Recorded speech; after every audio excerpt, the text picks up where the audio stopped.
All right, diving into underground coal gasification today. This research you sent over, it's really something. Turning coal into usable gas, and we don't even have to mine it. It's pretty wild. Burning it underground to get the gas? I mean, is that even possible? That sounds almost too good to be true, doesn't it? Exactly. And you found reports saying they're doing this commercially with zero emissions. I mean, that's huge. There are some big claims out there. Definitely worth a closer look. Okay, so could this be like the clean energy solution we've been waiting for? Or are there going to be downsides we haven't even thought of? That's what we're going to find out. Got to be cautious with new tech, especially energy. Always more to the story. All right, let's start with the basics. How does this UCG thing even work? So picture this. You've got these coal seams deep underground, right? We inject oxygen and water, sometimes steam way down there, Okay, into the coal itself. right into it. And that causes a chemical reaction, basically burning the coal in place. What we get out is a gas mixture called syngas. It's hydrogen, methane, carbon monoxide, all that good stuff. So instead of digging it up, we're making a gas well right there in the coal seam. You got it. And that means no more giant waste piles, no tearing up huge chunks of land. Okay, I see the appeal there. But one thing that surprised me reading through this is that this isn't a new idea at all. Yeah, UCG's been around for a while. The Soviets were doing it commercially like 40 years ago. There's even a plant still running in Uzbekistan. Wow, I had no idea. You know, one of the potential benefits that really stood out to me was the hydrogen production. This research suggests UCG could be a major player in the clean hydrogen space. Absolutely. Hydrogen is a big deal for clean energy. It burns clean, produces just water as a byproduct, could be Right. used for everything from cars to power plants. It seems like UCG could be a more efficient way to produce that hydrogen too, which is pretty exciting. But got to be realistic. There are going to be challenges, downsides to consider. Definitely. No technology is perfect. And something that jumped out in this research was that there aren't any fully operational commercial scale UCG plants using the latest technology, at least not yet. Yeah, that makes you wonder, right? If it's so promising, why haven't we seen more of it? Well, there are a few reasons. One big one is finding the right spot to do this. The depth of the coal seam matters, what kind of rock is around it, the water table. It all plays a role. And figuring that out, it's complicated and expensive. So location, location, location, huh? Exactly. Then there's controlling the process itself. You got to manage the ignition, the gas production, even shutting the whole thing down safely. It's all happening deep underground, so there's a lot that could go wrong if you're not careful. Yeah, when you put it like that, it sounds kind of risky. And then there's the whole issue of public perception, right? Right. There have been incidents in the past, like the Hope Creek case, where groundwater got contaminated. People are understandably worried about that. Yeah, I read about that one. It definitely raises some red flags. And then, on top of all that, there's the cost. For UCG to really compete with other energy sources, it has to be affordable. And that's not always a guarantee. So it's not just can it work, it's can it work and be cheaper than the alternatives? You got it. All these factors make investors and governments hesitant. It's a lot to consider. Okay, we've talked about the good stuff, the bad stuff, but what about the environment? I mean, we're still burning coal here. You're hitting on a crucial point there.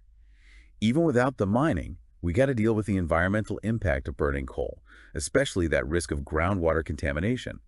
This research actually mentioned an incident in Kingroy, Australia. Some benzene leaked, and it shut down UCG development in Queensland. That's concerning. Makes you think, even with all the fancy technology, can we really make this safe for the environment? Well, the technology has come a long way since those early incidents. Now they're using techniques like directional drilling and controlled retraction injection points, or CRI-P. It's all about being more precise, less impact. Okay, so they're being more careful now, but what do those techniques even do? They sound pretty high-tech. Think of it like GPS for drilling, but instead of guiding your car, it guides the drill bit underground. They can hit the coal seam exactly where they want, avoid sensitive areas like aquifers. So like underground GPS, that's pretty cool. It is. And then there's CIP. That's where they can move the burn front around within the coal seam instead of just burning in one spot, like controlled burning in a forest, Okay, so they're controlling where the byproducts go by moving the burn around. Makes sense. Seems like they're trying to make UCG safer and greener. Definitely. And different countries are taking different approaches to regulating this stuff. Yeah. Alberta, Canada, for example, they've got really strict monitoring and reporting rules for UCG projects. Sounds like they're learning from past mistakes, trying to make it safer for the environment. But even with all that, we're still left with the carbon emissions, right? Burning coal, even underground, releases CO2. How is this a clean energy source? That's where things get really interesting. That's where the potential for carbon capture comes into play. And that carbon capture, that's where the magic of syngas comes in. You see, it's not just one gas, it's a mix. And that So you can means, separate it out. exactly, we can actually remove the CO2 from that syngas before we even burn it. Hold on, so we're scrubbing the CO2 out before it even gets the chance to pollute? That changes everything. It does, potentially makes UCG even cleaner than burning natural gas. And that's already considered pretty clean as far as fossil fuels go. Wow, that is a game changer. So what do we do with all that CO2 we capture? Can't just, leave it lying around. Well, there are some really cool options. Yeah. One is to store it underground permanently in those secure geological formations. It's like locking it away so it can't contribute to climate change. Turning old coal seams into CO2 storage. Talk about poetic Right. justice. It's a problem turned into a solution. Plus, it fits right in with all the global efforts for carbon capture and storage. It's a big deal for fighting climate change. Speaking of which, this research mentioned a project called TOPS. It's looking into storing CO2 in those UCG cavities. Sounds like the European Union is taking this seriously. Oh, absolutely. They've got some ambitious climate goals, and they see UCG, especially with that carbon capture, as a way to reach them. They're putting a lot of resources into research, pilot projects, the whole 9 yards, not just in Poland, but all over the EU. Now that you mention it, I did see something about using syngas to make other stuff, not just burning it for electricity. What kind of things can we make with it? Syngas is surprisingly versatile. You can use it to make hydrogen, methanol, ammonia, even synthetic fuels. Wait a minute, synthetic fuels? You're saying we can make fuel from the gas we get from burning coal underground? That sounds like alchemy. A little bit, right? Turning one thing into another. But it's real. These synthetic fuels, we can design them for specific needs. Could be a cleaner option than the regular fossil fuels, especially for things like airplanes and big trucks where going electric is really tough. Okay, now we're talking about a real energy revolution. But let's take a breath for a second. We've covered directional drilling, moving burn fronts, capturing carbon, even making new fuels. It's mind-blowing, but also kind of complicated. Yeah, no doubt, UCG is a sophisticated technology. We got to be realistic about the challenge. Especially those environmental concerns we talked about. No matter how careful we are, there's always going to be some risk. That's where being open and honest is key. The companies doing UCG, they need to talk to the communities, share information, address those concerns directly. If we want this to work, people need to trust it. And that means being upfront and doing things right. Couldn't agree more. Public acceptance is everything. Mm-hmm. And the industry's realizing that they got to earn that trust, not just talk about it. Okay, so we've got the technical side, the environmental challenges, and the public perception piece. What about the big picture? Where is UCG actually happening in the world? Who's leading the way? That's what I'm curious about now. That's a great question. Because the global landscape is fascinating. Different countries are approaching this in different ways. It's going to be an interesting race. Let's dig into that in the final part of our deep dive. All right, last leg of our UCG journey. We've seen how it works, the good and the bad, the possibilities. Now, where's it all happening? Who's leading the charge? Well, like we mentioned before, South Africa is really stepping up, putting some serious money into it, really committed to UCG. Yeah, that Eskom and Sasol partnership, that's a big deal. The power company and the petrochemical giant working together. What's driving them, I wonder?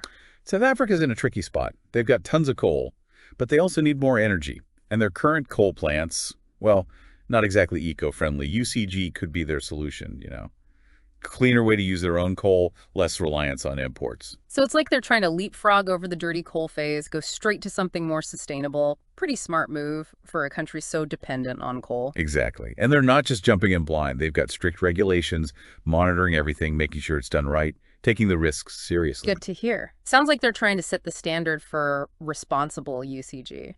What about elsewhere? We talked about Poland being interested. What's their situation? Poland and coal, it's a long story. Been their bread and butter for ages, but they know they got to go green eventually. UCG could be their bridge, right? Use their coal cleaner while they build up renewables. Makes sense given their history. And the EU seems to be backing UCG research in a big way. That TOPS project, storing CO2 in the UCG cavities, that's a big example. Oh yeah, the EU is all in on climate goals. Right. And they see UCG with carbon capture as a potential tool, investing in research, pilot projects, you name it. Not just Poland, all over the EU. The UK's in the mix too, right? What are they up to? The UK, they were actually early UCG experimenters back in the day.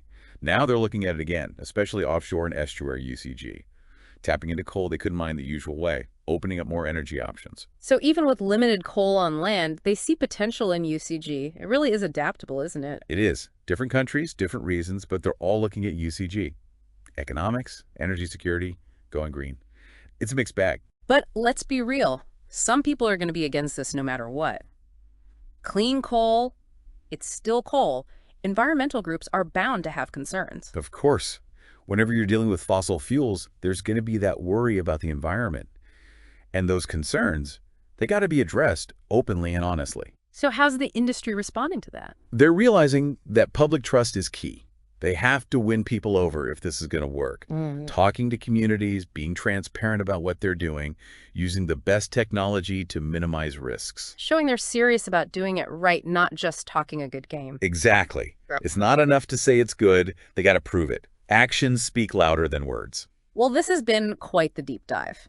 We went from the basics to the environmental stuff, the carbon capture potential, all the way to the global picture. UCG, it's a complex story, still unfolding. Its role in the future, well, that's for us to see. Couldn't agree more. It's a reminder that innovation never sleeps. The way we produce energy, it's always changing. We got to stay informed, keep the conversation going, weigh the pros and cons. It's a journey, not a destination. And with that, we've reached the end of our UCG exploration, but keep that curiosity burning. Keep exploring, keep asking questions. There's a whole world of fascinating stuff out there just waiting to be discovered.